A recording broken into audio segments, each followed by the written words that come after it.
তার রাগ দেখে যদি কেউ হাসে, যার উপর রেগে আছে সে যদি হাসে, তাহলে কি হয়? রাগ আরো বৃদ্ধি পায়, তাই না?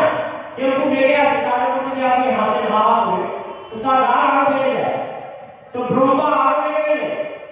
ব্রহ্মার সমস্ত রাগ তার ভূজলের মধ্যে আজ্ঞা চক্রে এসে সঞ্চিত হলো। আমরা এখানে তিলক করি কেন? দেখবেন কেউ পরীক্ষা দিতে গেলে তার এখানে দইয়ের ফোঁটা দিয়ে কেন দেয়?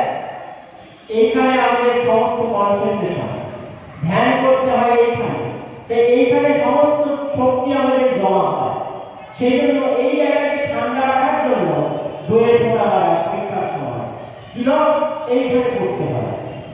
তাই ব্রহ্মার সমস্ত রাগ কনসেন্ট্রেট হলো, এক জায়গায় ঘনীভূত হলো, নীল লোহিত ভাবে এখানে আজ্ঞা চক্রে। সেই নীল লোহিত রাগ, সেই রাগ থেকে একটি পুরুষের সৃষ্টি হলো, যার নাম, তিনি খুব কাঁদছিলেন, তাই তার নাম রোদয়তি ইতি রুদ্র। বলে শঙ্কর ভগবান কি জয়। ব্রহ্মার রাগ, সেই রাগ থেকে এবার হলো রুদ্র ভগবান। যেহেতু তিনি জন্মানোর পর অত্যন্ত কাঁদছিলেন, রোদন করছিলেন, তাই তার নাম রুদ্র। তিনি রোদন করেন, রোদয়তি ইতি রুদ্র। তিনি কাঁদছিলেন, তাই তার নাম হলো রুদ্র। এরপর সেই রুদ্রকে বলে তুমি সৃষ্টি করো। রুদ্র সৃষ্টি করবে কি? সব কাণ্ডকে সব ভেঙে দিতে রাখা করে দিতে চাই, যা তৈরি হয়েছে। কারণ মহাদেব তো সৃষ্টির দেবতা নয়, তিনি ধ্বংসের দেবতা, ধ্বংস করেন সব কিছু। তাই তার কাণ্ডটা আজকে ভেঙে যাচ্ছে। ব্রহ্মা বললে তুমি সৃষ্টি করো, ধ্বংস করো না। তখন সেই রুদ্রের থেকে 11 জন রুদ্রের সৃষ্টি হলো। 10 জন রুদ্র প্রথমে হলে পরে 11 রুদ্র হয়েছিল। যাই হোক, তো সেই রুদ্রগণের সৃষ্টি হলো, তাদের 11 রুদ্রাণী হলো।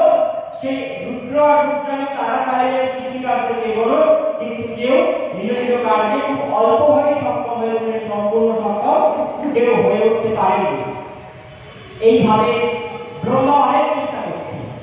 এককালে তিনি তার মন থেকে 10 জন ছেলের জন্ম দিলেন। সেই 10 জনের মধ্যে একজন হচ্ছে দেবর্ষি নারদ, এবং তার ছায়া থেকে একজন ঋষির জন্ম দিলেন, যার নাম হচ্ছে কর্ণ। এরপর ব্রহ্মা একটি কন্যার জন্ম দিলেন, যার নাম হচ্ছে সরস্বতী। সেই সরস্বতীকে দেখে ব্রহ্মা স্বয়ং কামাকুল হয়ে পড়লেন, কামবাসনায় জর্জরিত হয়ে পড়লেন।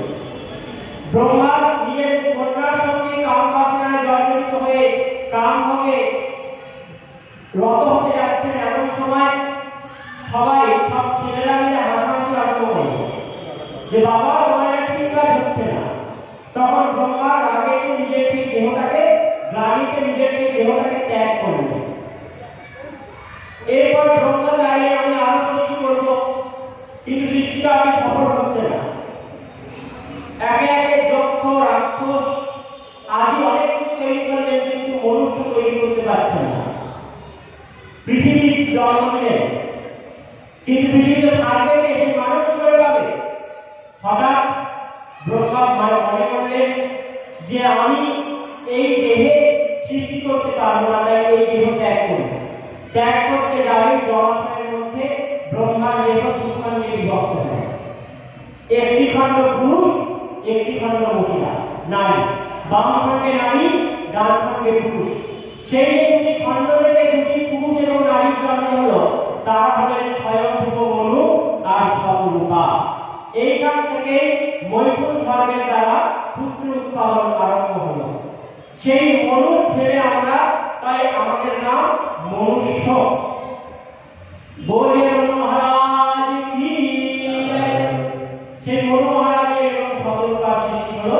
তাদেরকে বললেন তোমরা সৃষ্টি করো। তারা 3 জন কন্যা এবং 2 জন পুত্রের জন্ম দিলেন। এদিকে সরকারি ঋষিগণ একবার বৈকুণ্ঠ ধামে গেছেন ঘুরতে। বৈকুণ্ঠ ধামে ঘুরতে গিয়ে তারা দেখতে পেলেন জয় বিজয় নামে 2 জন পাহাড়দার দরজায় দাঁড়িয়ে আছেন, এদেরকে ঢুকতে দিচ্ছে না। সেই পাহাড়াদারকে দেখে বললেন যে আমরা ভগবানের কাছে এসে ঢুকতে দাও।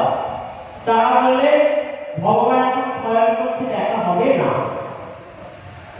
বলে ভগবানের দ্বারে কোনো দ্বার পাবে নাকি? ভগবানের দ্বার দিন রাত সবার জন্য খোলা। ভগবানের দ্বারে কোনোদিন কাউকে বাধা দিতেন? কেউ যখন তার কাছে আসে, তিনি সবার, তিনি জগন্নাথ, তাই তাকে তার পথে তার কাছে আসতে কাউকে বাধা দেওয়া উচিত না। বাধা দেওয়ায় বৈষ্ণবগণ রেগে গেলে অভিশাপ দিয়েছিলেন, তোমাদের যখন এরকম বুদ্ধি, তোমরা 3 জন্ম ধরে অসুর কুলে জন্মগ্রহণ করবে এবং ভগবানের সঙ্গে তোমরা সারা জীবন শত্রুতা করবে। নিজের দাসের অভিশাপ শুনে ভগবান নারায়ণ ছুটে এলেন, বললেন যে হে প্রভু, সাধুবাবুকে বলছেন, হে প্রভু, আপনারা আমার দরজায় এসেছেন আর আমি আপনাদেরকে আপ্যায়ন করিনি, দোষটা আমার। আমার দাসের কৃত দোষ, আমার কৃত দোষ। তাই আমার দাসগণ পৃথিবীতে যাবে বটে, আমার শত্রু হবে বটে, কিন্তু তাদেরকে উদ্ধার করার জন্য আমাকেও সঙ্গে সঙ্গে দিতে হবে। ভগবানের এটাই ভক্ত বাৎসল্য। ভক্ত এলে ভগবানকে তার জেনে জেনে আসতে হয়। যেমন করে বাছুরকে যদি আপনি নিয়ে যেতে পারেন, গাড়িতে বলতে হবে না চল, গাড়ি আপনা আপনি পেছনে পেছনে যাবে। ছেলেকে নিয়ে গেলে মা পেছনে পেছনে যাবে। ঠিক সেই রকম ভক্তকে যদি ধরতে পারে, ভগবান আপনার বশ হবেই, কোনো চিন্তা নেই তাই। তাই সেই জয় বিজয় মর্তে পতিত হচ্ছে। সন্ধ্যাকালে কশ্যপ মুনি এবং দিদি তাদের মৈথুন ধর্মের মাধ্যমে সেইখানে জয় বিজয় পতিত হলেন দিদির গর্ভে। কশ্যপ মুনির বীর্য থেকে জয় বিজয় পতিত হলেন দিদির গর্ভে এবং যমজ পুত্র রূপে বিরাট আকার ধারণ করে হিরণ্যকশিপু আর হিরণ্যাক্ষ হয়ে জন্মগ্রহণ করলেন। যখন তারা জন্মাচ্ছেন তখন আকাশ থেকে কপ ফুটু মলমূত্রের বৃষ্টি হচ্ছে, চারিদিকে বিষ্ঠার বৃষ্টি হচ্ছে, চারিদিকে অমঙ্গল ধ্বনি, মেঘগণ গর্জে উঠছে, কালো কালো রাশি মেঘ যেন চারিদিকে পৃথিবীকে নষ্ট করে দিচ্ছে, চারিদিকে প্রলয় ভূকম্প আরম্ভ হয়েছে। এমন সময় তাদের ছেলের জন্ম হল। তারা জন্মের পরে চারিদিক ভীত সন্ত্রস্ত করে দিচ্ছে, পৃথিবীতে মানুষের বাসে অযোগ্য করে দিচ্ছে, ধ্বংস করছে। তপস্যা করলেন হিরণ্যাক্ষ ব্রহ্মা। ব্রহ্মা তপস্যায় খুশি হলেন। ব্রহ্মা এলেন কি বর চাই? বর দিলেন যে গদা যুদ্ধে আমায় যেন কেউ না হারাতে পারে। ব্রহ্মা বললেন তথাস্তু। গদা নিয়ে তিনি সকলের কাছে যান, একবার ইন্দ্রের কাছে, একবার বরুণের কাছে। সবাই ভয় পেয়ে যায়, কেউ হারাতে পারবে না হিরণ্যাক্ষকে। তখন বরুণদেব বললেন যে একটা কাজ করুন, আপনি ভগবান শ্রীহরির সঙ্গে যুদ্ধ করবেন না, তিনি আপনার সমকক্ষ যোদ্ধা। ভগবানকে খুঁজে খুঁজে পাবেন কি করে? তখন দেখতে পেলেন পৃথিবীকে। পৃথিবীকে দেখে তাকে নিয়ে রসাতলে গমন করলেন হিরণ্যাক্ষ। সমস্ত দেবতাগণ এবং ব্রহ্মা এলেন ভগবানের কাছে।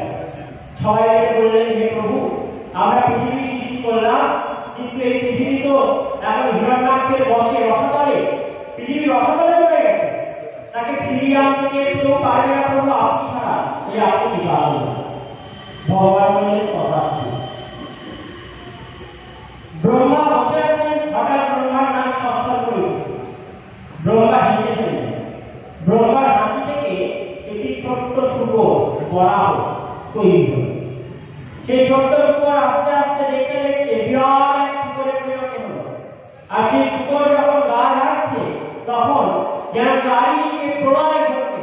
সেই শুকরের বড় বড় দুটি দাঁত দেখে বুঝতে পারলেন ব্রহ্মা, ইনি আর অন্য কেউ নন, তিনি সাক্ষাৎ শ্রী হরি। সেই বরাহ ধারণ করে হয়ে এসেছেন। বলে বরাহ ভগবান কি জয়। বরাহ ধারণ করে হিরণ্যাক্ষকে বধ করলে, পৃথিবীতে নিয়ে এলে 8টি বরগাছ লাগাইলে সেই 8 বরগাছের উপর পৃথিবীকে স্থাপন করলেন। তার মধ্যে বৃন্দাবনে আছে না বংশীবট, অদ্বৈত বট এবং প্রয়াগরাজে অক্ষয় বট, গয়াতে অক্ষয় বট আদি বিভিন্ন বট রয়েছে। তো এই 8 বট গোটা পৃথিবী জুড়ে রয়েছে। 8 বটের মধ্যে স্থাপনা করলেন পৃথিবী। ভগবান বরাহ। এই সময় বরাহ এবং ভূমির পুত্র হল নরকাসুর বা ভৌমাসুর। বরাহ রূপে ভগবান যখন এলেন তখন ভূমির সঙ্গে তার বিবাহ হয়। ভূমি মানে মাটি, পৃথিবী। সেই পৃথিবীর সঙ্গে তার বিবাহ হয় এবং তাদের পুত্র হয় নরকাসুর। ভগবান বিষ্ণু বা ভগবান বরাহের পুত্র একজন অসুর, যার নাম নরকাসুর বা ভৌমাসুর। তো এইভাবে সৃষ্টিকার্য এগোচ্ছে। পুনরায় পৃথিবীকে ফিরে পেলেন ব্রহ্মা। তাই ব্রহ্মা তার সৃষ্টিকার্য এগিয়ে নিয়ে যাচ্ছে। সুখদেব গোস্বামী কাজ করছে স্বয়ংভূ এবং শতরূপার 3 কন্যা, 1 পুত্র, 2 পুত্র। সেই 3 কন্যার নাম আকুতি, দেবহূতি, প্রসূতি। 3 জন কন্যা এবং 2 জন পুত্র, প্রিয়ব্রত এবং উত্তানপাদ, এই 2 পুত্র। তো প্রথম কন্যা দেবহূতি। দেবহূতির সঙ্গে বিয়ে হল কর্দম মুনি। ব্রহ্মার ছায়া থেকে কর্দম মুনির জন্ম হয়েছে। কর্দম এবং দেবহূতির বিবাহ হল। কর্দম এবং দেবহূতির সন্তান রূপে তিনি জন্মগ্রহণ করলেন। কর্দম ঋষি বলেছিলেন, প্রতিজ্ঞা করেছিলেন যে আমাদের পুত্র সন্তান যখন জন্মাবে আমি সংসার ত্যাগ করে বনে চলে যাব। প্রথমে 9 জন কন্যার জন্ম হল, একটাও ছেলে জন্ম হল না, 9 জন কন্যা। কন্যার জন্মের পরে ঘর ত্যাগ করে কর্দম ঋষি যাচ্ছেন, হাত ধরেছেন দেবহূতি, যে আপনি বলেছেন পুত্র জন্মালে তবে আপনি গৃহত্যাগ করবেন। আর 9 কন্যা যে রয়েছে যে বিয়ে দেবে, তাই যতক্ষণ না এদের কোনো ভাইয়ের জন্ম হচ্ছে আপনি যেতে পারবেন না। কর্দম মুনি বললেন কোনো চিন্তা নেই। এরপরে তিনি আসবেন, তিনি আর সাধারণ কেউ নন, তিনি সাক্ষাৎ ভগবান অবতীর্ণ হবেন। তাই সেই কর্দম মুনি এবং তার পত্নী দেবহূতি তাদের ঘরে তাদের কোন আলোচনে যিনি এলেন তিনি অন্য কেউ নন, আমাদের বঙ্গবাসী। বঙ্গবাসী বাঙালি কে? তিনি কপিল মুনি, কপিল ভগবান। গঙ্গাসাগর কোথায়? আমাদের বাংলায় অবস্থিত। ওই জন্য বললাম বাঙালি ভগবান এসেছে। সেই দেবহূতি এবং কর্দমের উপর আলোচনে কপিল ভগবানের জন্ম হলো। বলিয়ে কপিল ভগবান কি? কপিল ভগবানের জন্ম হওয়ার পর কপিলকে প্রণাম করে কর্দমকে বনে গমন করলেন। এদিকে দেবহূতি মা অপ্রসন্ন চিত্তে বসে আছেন। ছেলেকে জিজ্ঞাসা করছে, বাবা আমার মনটা কোনো শান্ত হচ্ছে না, স্বামী ছেড়ে পালিয়ে গেলে কারো মন শান্ত থাকে। তাই প্রত্যেক মানুষের এই দুঃখ, এই দুঃখের নিবৃত্তি করে হওয়ার পর মনটা করে ঠিক হয়। কপিল ভগবান বললেন, মা যে চাবি দিয়ে তালা খোলা যায় সে চাবি দিয়ে তালা বন্ধ হয়। দুটো চাবি লাগে না যে তালা খোলা বন্ধের জন্য। যে চাবি দিয়ে তালা খোলা যায় সে চাবি দিয়ে তালা বন্ধ করা যায়। তাই এই এক মন, এই মনই আমাদেরকে বাঁধে, আবার এই মনই আমাদেরকে মুক্ত করে। এই মন যখন সংসারে থাকে তখন কি হয়? এই মন আমাদেরকে বেঁধে দেয়। আর এই মন যখন ভগবত চরণে, গৌর গোবিন্দ চরণে নিবিষ্ট হয়, হৃদয় চরণ করে নিবিষ্ট হয়, তখন এই মন আমাদেরকে মুক্তির পথ দেখিয়ে দেয়। তাই মনের সত্তাকে ভগবানের দিকে নিয়ে যাওয়া, এটাই আমাদের একমাত্র অভিষ্ট। একই চাবি দিয়ে তারা বন্ধ হয়, তারা খোলাও হয়। তাই মনটাকে ভগবানের দিকে নিয়ে যাওয়া, তার জন্য কি দরকার? তার জন্য দরকার সাধু সঙ্গে। সদাম প্রসঙ্গান মৌলিকে সংবিদ ভবন্তি বিকারিয়ায় কথা সত্যসনা আস্বপরবর্তনি শ্রদ্ধারতি ভক্তি ভবিষ্যতি। সদাম প্রসঙ্গান মৌলিকে সংবিদ, সৎসঙ্গে বসে ভগবানের কথা শোনা, এটাই হচ্ছে একমাত্র পথ যার মাধ্যমে মনটা ভগবানের দিকে যাবে, মনটা মুক্ত হবে, তারাটা খুলে যাবে।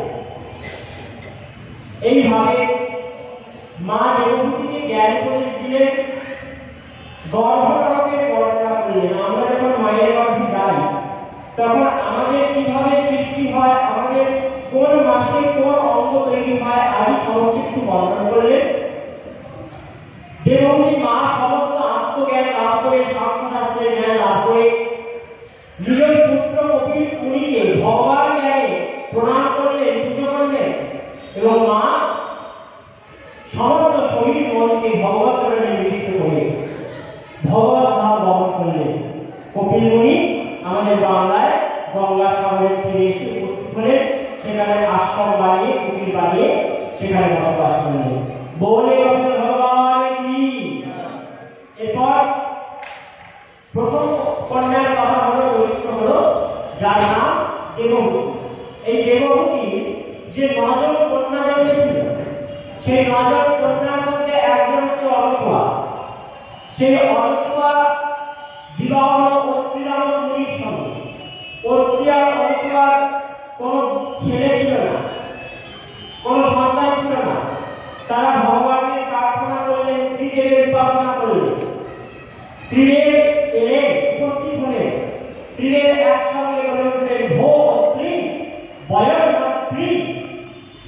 হে অত্রি, বয়ম আমরা 3 জন নয়।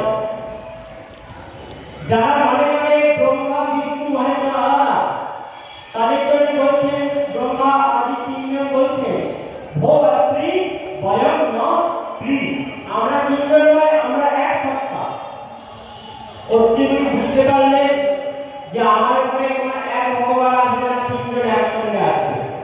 তাই সেই অত্রি মুনি এবং অনসূয়া তাদের 3 পুত্র হলো ব্রহ্মার তেজ থেকে চন্দ্র, মহাদেবের তেজ থেকে দুর্বাসগ্নি এবং বিষ্ণুর তেজ থেকে ভগবান দত্তাত্রেয়।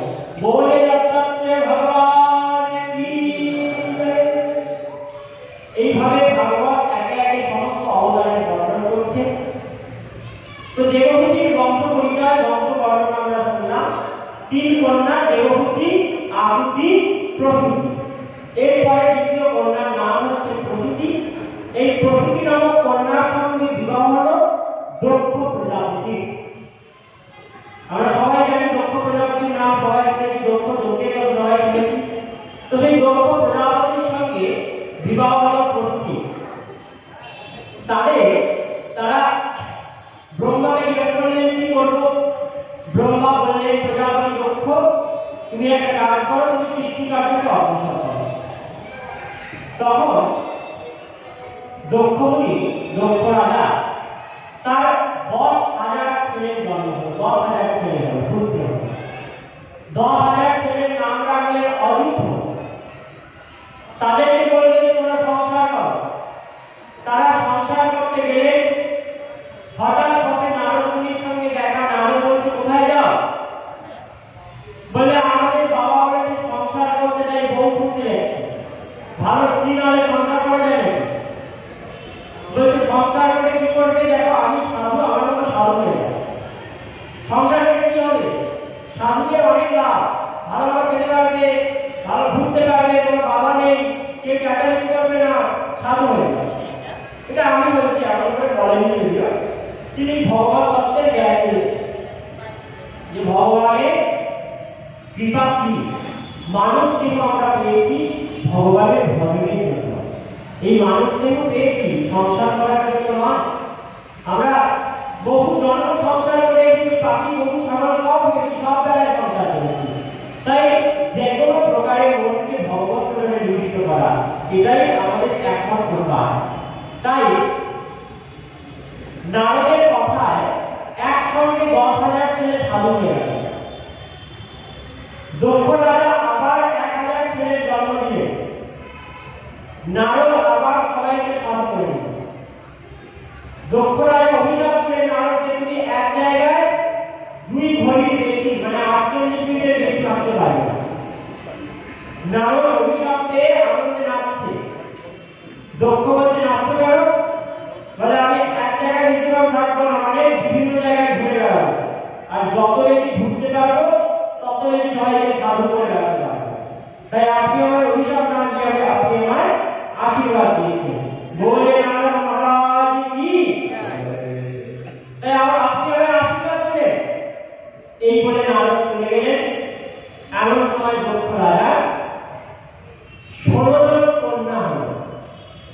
তার মধ্যে 13 জন কন্যার বিবাহ হলো কশ্যপ মুনির সঙ্গে। ওই যে বললাম হিরণ্যাক্ষ হিরণ্যকশিপু দ্বিতীয় অদিতি, এরা সব 13 কন্যার মধ্যে। দক্ষরাজের যে 13 জন কন্যা তাদের মধ্যে দ্বিতীয় অদিতি আছে।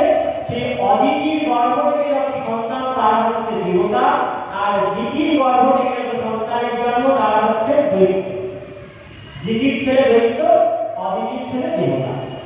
এইভাবে দেবরা দানবের উৎপত্তি হল। বাকি রইল কতজন? 3 জন। 16 জন ছিল, 16 জনের মধ্যে 13 জনকে কশ্যপ মুনিকে দান করল, আর বাকি রইল 3 জন, স্বাহা, সদা আর সতী।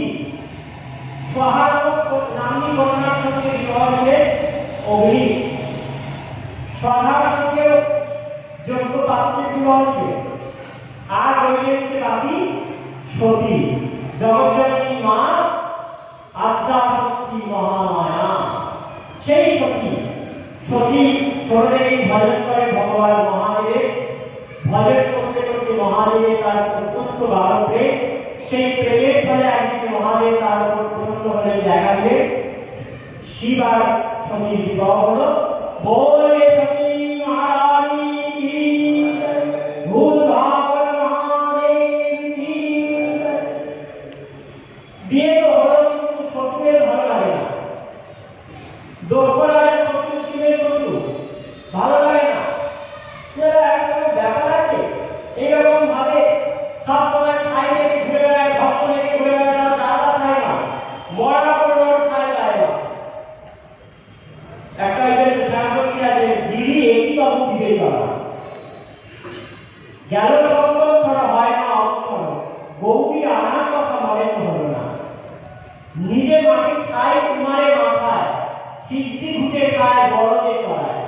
গাড়ি ঘোড়াও কিনতে পারবে না, 4টা গাড়ি কিনবে, জামাই গাড়ি কিনলে শ্বশুর ভালো করবে না, তার নাম করে কি করেছে? সিদ্ধি ঘুটে খায় বড়দে চড়ায়, ছাড়ে করে চলিয়ে ঘুরে বেড়ায়।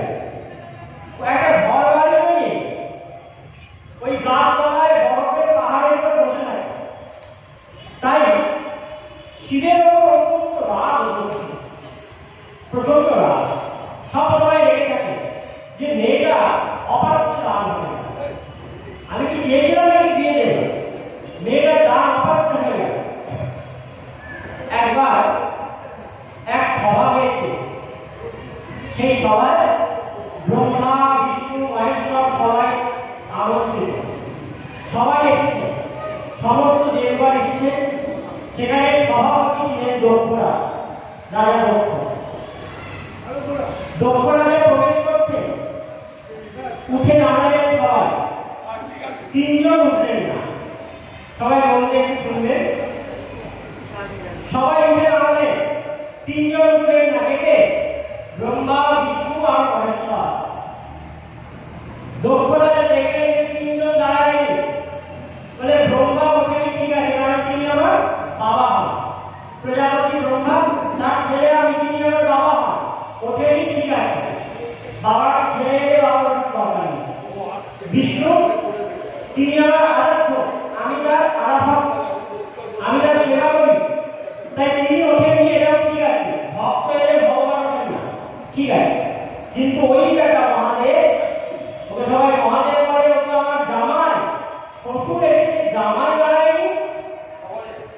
তাই বলছে, এই সভায় ভেবেছিলাম সভাপতির ভাষণ সব থেকে শেষে হয়। যিনি সভাপতি হয়, যেগুলো অনেকজন আগে বক্তৃতা দেবে, সেখানে সেই সভায় একজন সভাপতি হয়।